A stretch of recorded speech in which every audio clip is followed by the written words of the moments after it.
we have to challenge what passes for government these days. We have to have a clear intention that we won't stand for a government which is permitting the wealth of this nation to be accelerated and to be gathered into the hands of a few, or by the hands of a few. We must insist that our government end these wars. That once and for all, the thing that I find, I mean, that's not a dramatic statement. But remember, I led the effort in challenging the Bush administration's march towards war in Iraq. This was in 2002, and have challenged from the earliest time our continued presence in Afghanistan, and led the effort in challenging this war against Libya, and led the effort in challenging these drone strikes that are spreading war everywhere.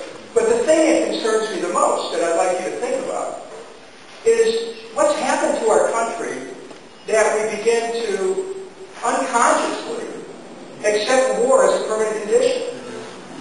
The London Telegraph has a story today where people are already projecting that we could be in Afghanistan through 2024.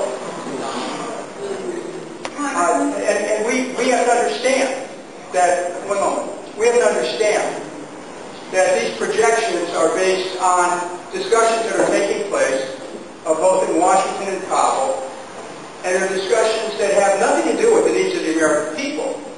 They have everything to do with continuing to feed an international military machine that seeks to impress upon peoples of the world a totally different kind of economic regime and a type of fear which causes people to fear the United States, and at the same time, as we waste extraordinary resources, we're sapping our own ability to be able to meet the needs of our own people.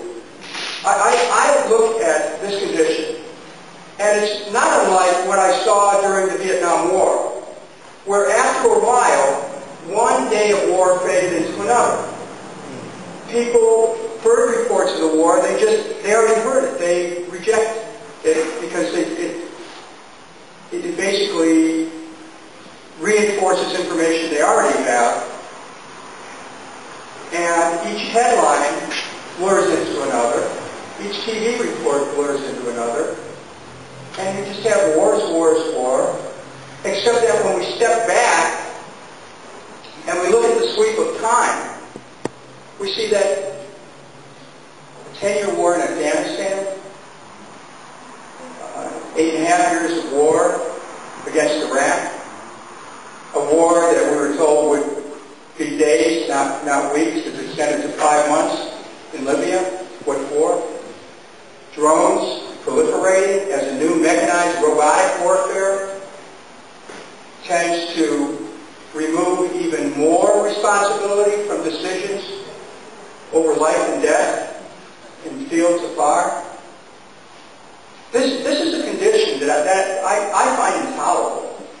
And I have to tell you, as a Democrat, when I ran twice for president and both times to challenge a war, the New York Times attributed to one of the candidates an anti-war position which he never held, and used that to try to help one person get a nomination in 2008. But as far as the media responding to rallies people were having just on the eve of the war in Iraq, as far as the media responding to the fact that the American people were demanding not to go to war, as far as the media responding to the American people's insistence that there was no cause for war against Iraq, we not only went to war, but then the media helped to promote that war by carrying uncritically stories that the Bush administration used to try to link Saddam Hussein to 9/11, to a physical in 9/11, and to promote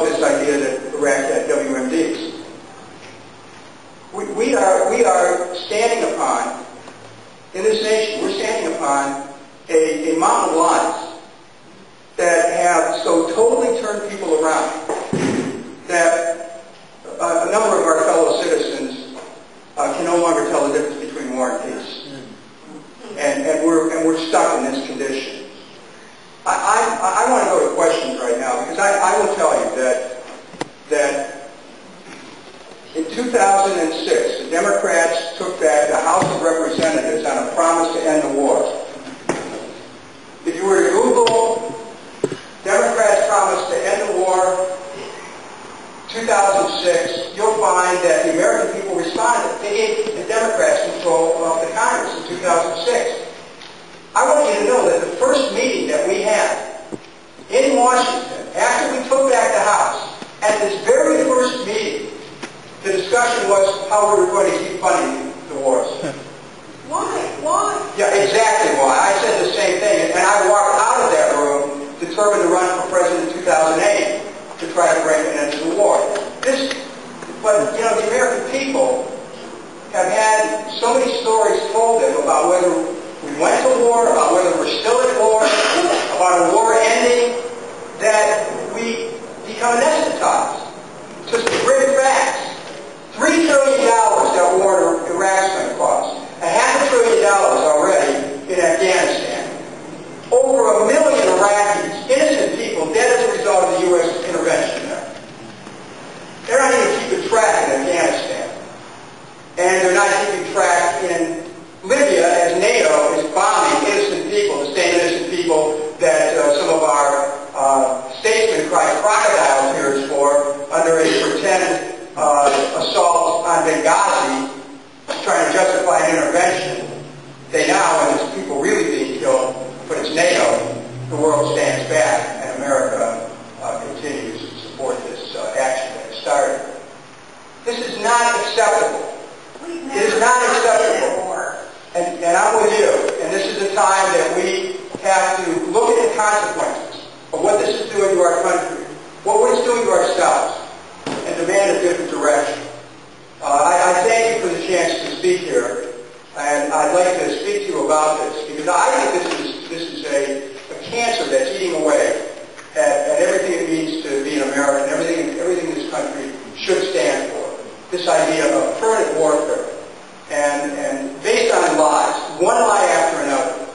And now we have merged the CIA with the Department of Defense through Gates, and now through Petraeus and Panetta, and you know, what kind of a world are we inheriting here? And what kind of world will our children inherit? Let's go to questions.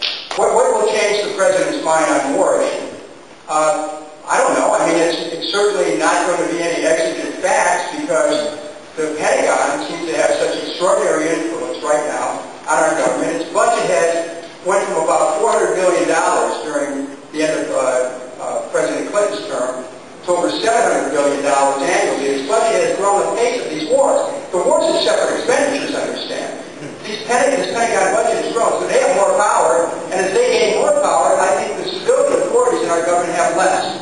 And so Congress has the responsibility to cut off the wars. That's why, any chance I get, I bring resolutions to the floor and force members to vote, and we have a lawsuit in federal court right now to try to enforce Article 1, Section 8 of the Constitution, which says that only Congress has the power to declare war.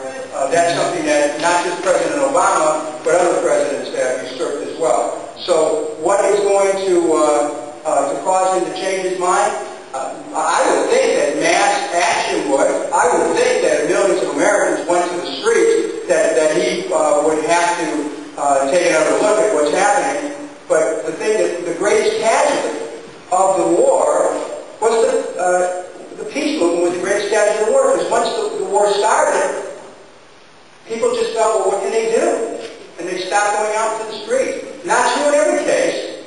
You know, I met with some people a couple of weeks ago who every weekend they're out there standing in opposition to the war in Afghanistan. That's happening in groups around the country. And that keeps hope alive. But the President he says we're going to be out of Iraq. You can't continue to leave troops there and just call it a withdrawal. Well, we say we're going to be out of Afghanistan. You can't let Karzai determine when our troops go.